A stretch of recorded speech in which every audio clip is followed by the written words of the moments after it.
Hi everyone, welcome back to my channel. ಈ video perfect body ಬಗ್ಗೆ ಅಲ್ಲ, ಈ ವಿಡಿಯೋ ಪರ್ಫೆಕ್ಟ್ ಎಫರ್ಟ್ ಬಗ್ಗೆ ಕೂಡ ಅಲ್ಲ. ಈ ವಿಡಿಯೋ ಗಿವ್ ಅಪ್ ಮಾಡಬೇಕು ಅಂತ ಬರುವ ಪ್ರತಿದಿನ ಇಲ್ಲ ನಾನು ಇನ್ನೂ ಕಂಟಿನ್ಯೂ ಮಾಡ್ತೀನಿ ಅಂತ ನಿಂತ್ಕೊಳ್ಳೋದ್ರ ಬಗ್ಗೆ. ಡೇ 9, 7 ದಿನ ಸ್ಟ್ರಗಲ್, 8 ದಿನ ಲೈಟ್ ಫೀಲಿಂಗ್. ಡೇ 9 ಅಂದರೆ ರಿಯಲ್ ಟೆಸ್ಟ್.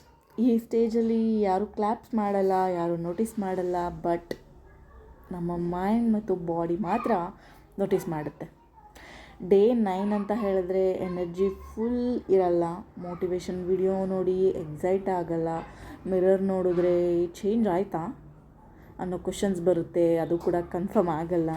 ಬಟ್ ಒಂದು ವಿಷಯ ಇದೆ, I am still here.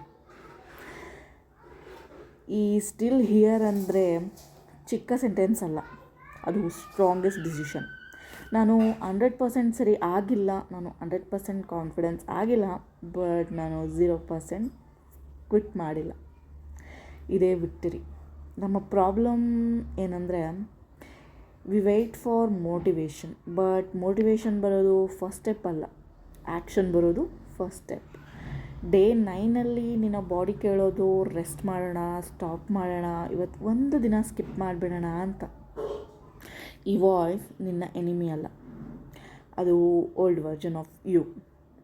Survive ಮಾಡೋದಕ್ಕೆ ಟ್ರೈ ಮಾಡ್ತಿದ್ಯಾ, ಬಟ್ ನಮ್ಮ ನ್ಯೂ ವರ್ಷನ್ ಹೇಳಬೇಕು, ನಾನು ಸ್ಲೋ ಆಗಿ ಹೋಗ್ತೀನಿ ಬಟ್ ನಿಲ್ಲಿಸೋದಿಲ್ಲ ಅಂತ. ನೀನು ನಿನಗೆ ಹೇಳ್ಕೋಬೇಕು, ನಾನು ವೀಕ್ ಅಲ್ಲ, ನಾನು ಜಸ್ಟ್ ಟಯರ್ಡ್ ಆಗಿದ್ದೀನಿ ಅಂತ. ನಾನು ಫೇಲ್ ಆಗಿಲ್ಲ, ನಾನು ಕಲಿತಿದ್ದೀನಿ, ನಾನು ಸ್ಟಾಪ್ ಮಾಡಿಲ್ಲ, ನಾನು ಅಡ್ಜಸ್ಟ್ ಮಾಡ್ಕೋತೀನಿ ಅಂತ. ಡೇ 9 ಅಂತ ಹೇಳಿದ್ರೆ ಸ್ಪೀಡ್ ಕಮ್ಮಿ, consistency important. Even 1% effort today 100% better than quitting. ಈ ಜರ್ನಿ ಯಾರಿಗೂ ಪ್ರೂವ್ ಮಾಡಬೇಕು ಅಂತ ಏನಿಲ್ಲ, ಸೊಸೈಟಿಗೂ ಕೂಡ, ಫ್ರೆಂಡ್ಸ್ಗೂ ಕೂಡ, ನನಗೆ ಬರೋ ಕಾಮೆಂಟ್ಸ್ಗೂ ಕೂಡ ಅಲ್ಲ. ಇದು ನಮ್ಮ ಮೇಲೆ ಆ್ಯಂಡ್ ನಿಮ್ಮ ಮೇಲೆ ಪ್ರಾಮಿಸ್. ಒಂದು ವಿಷಯ ಆನೆಸ್ಟಾಗಿ ಹೇಳ್ತೀನಿ, ಈ ಜರ್ನಿ ಕಂಪ್ಲೀಟ್ ಮಾಡಿದರೆ ಲೈಫ್ ಇನ್ಸ್ಟೆಂಟ್ ಪರ್ಫೆಕ್ಟ್ ಆಗಲ್ಲ, ಬಟ್ ಒಂದು ಚೇಂಜ್ ಡಿಫ್ರೆಂಟ್ ಆಗುತ್ತೆ. ನಾನು ನನ್ನ ಮೇಲೆ ಟ್ರಸ್ಟ್ನ ಬಿಲ್ಡ್ ಮಾಡ್ಕೋತೀನಿ, ನೀವು ಕೂಡ ನಿಮ್ಮ ಮೇಲೆ ಟ್ರಸ್ಟ್ನ ಬಿಲ್ಡ್ ಮಾಡಿಕೊಡಿ. ಆ್ಯಂಡ್ ದ ಟ್ರಸ್ಟ್ ಮನಿಗಿಂತಲೂ ಕೂಡ ಕಾಸ್ಟ್ಲಿ, ವ್ಯಾಲಿಡೇಷನ್ಗಿಂತಲೂ ಕೂಡ ಪವರ್ಫುಲ್. ಡೇ 9 ಕಂಪ್ಲೀಟ್ ಮಾಡಿದರೆ ನೀವು ಕೂಡ ಹೇಳ್ಬೋದು, ನಾನು ಕಷ್ಟದ ದಿನಗಳಲ್ಲೂ ಕೂಡ ನನ್ನನ್ನು ಚೂಸ್ ಮಾಡಿದೆ ಅಂತ, ನಿಮ್ಮನ್ನು ನೀವು ಚೂಸ್ ಮಾಡಿದ್ರಿ ಅಂತ. ಸೊ ಟುಡೇ ಪರ್ಫೆಕ್ಟ್ ಡಯಟ್ ಬೇಡ, ಪರ್ಫೆಕ್ಟ್ ವರ್ಕೌಟ್ ಬೇಡ, ಪರ್ಫೆಕ್ಟ್ ಮೂಡ್ ಬೇಡ, ಜಸ್ಟ್ ಶೋ ಅಪ್.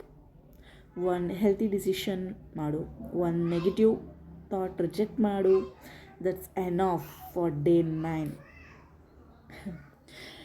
ನಾಳೆ ನಾನೇ ಥ್ಯಾಂಕ್ಸ್ ಹೇಳ್ತೀನಿ, ನೆಕ್ಸ್ಟ್ ವೀಕ್ ನಾನು ಪ್ರೌಡ್ ಫೀಲ್ ಆಗ್ತೀನಿ, ನೆಕ್ಸ್ಟ್ ಮಂತ್ ನಾನು ನನ್ನ ಸ್ಟೋರಿನ ಹೇಳ್ತೀನಿ ಪ್ರೌಡ್ಲಿ. ಈ ಜರ್ನಿ ನನ್ನ ಬಾಡಿನ ಚೇಂಜ್ ಮಾಡುತ್ತೆ, ಬಟ್ ಫಸ್ಟ್ ಈ ಜರ್ನಿ ನನ್ನ ಪೇನನ್ನು ಸ್ಟ್ರಾಂಗೆಸ್ಟ್ ಮಾಡುತ್ತೆ. ಡೇ 9 ಕಂಪ್ಲೀಟ್ ಆಗಿದೆ, still here, still fighting, still choosing my self. ನೀವು ಕೂಡ ಬೆಟರ್ ಆಗಿ ನನ್ನ ವೀಡಿಯೋಸ್ನ ನೋಡ್ತಾ ಅಂತ ಹೇಳಿ ಈ ಒಂದು ವಿಡಿಯೋನ ಇಲ್ಲಿಗೆ ಮುಗಿಸ್ತಾ ಇದ್ದೀನಿ. ಮತ್ತು ನಾನು ಡೇ 10 ಸಿಗ್ತೀನಿ.